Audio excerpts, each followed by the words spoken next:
Rare tong colorway na to, tapos si Virgil Abloh pa yung nag-design ng silhouette. Sup G, samahan nyo ako. Nandito tayo uli sa Alabang. May bibilin tayong luxury item. LV trainer. I-check muna natin bago natin bilhin. Always buying tayo ng luxury items, pati sneaker ha. Offer lang. Let's go. Casper. Kamusta biyahe?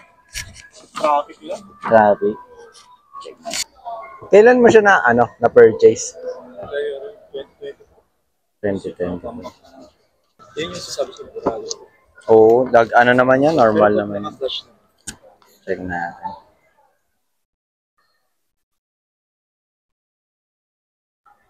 Sa online nyo in-order, tas pick up na lang? Bro, punta ako doon sa mismong store mo. Order pa yung size mo. Kaya Oo, kaya order pick up. Ganyan din pala doon sa loob. Oo, hashtag.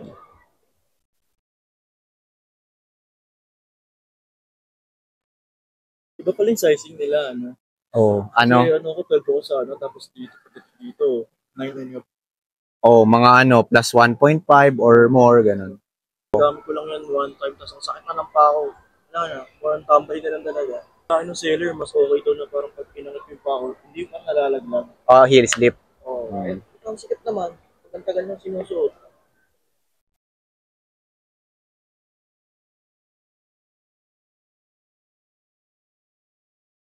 Bayaran ko na to bro sa Gcash. Ano ba to? Oo, okay na yan. Kasi ang ginagawa minsan, pag sawa na sila dun sa locks nila, sinesell sa akin, bilisan ng bago.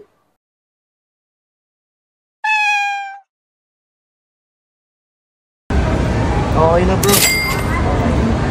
Thank you so much. Thank you. Thank you, boss. Thank you. Ito yung nakuha nating pair. Complete siya.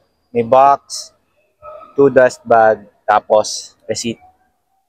Size 9.5 LV. So, nasa 11 to 12 US men's.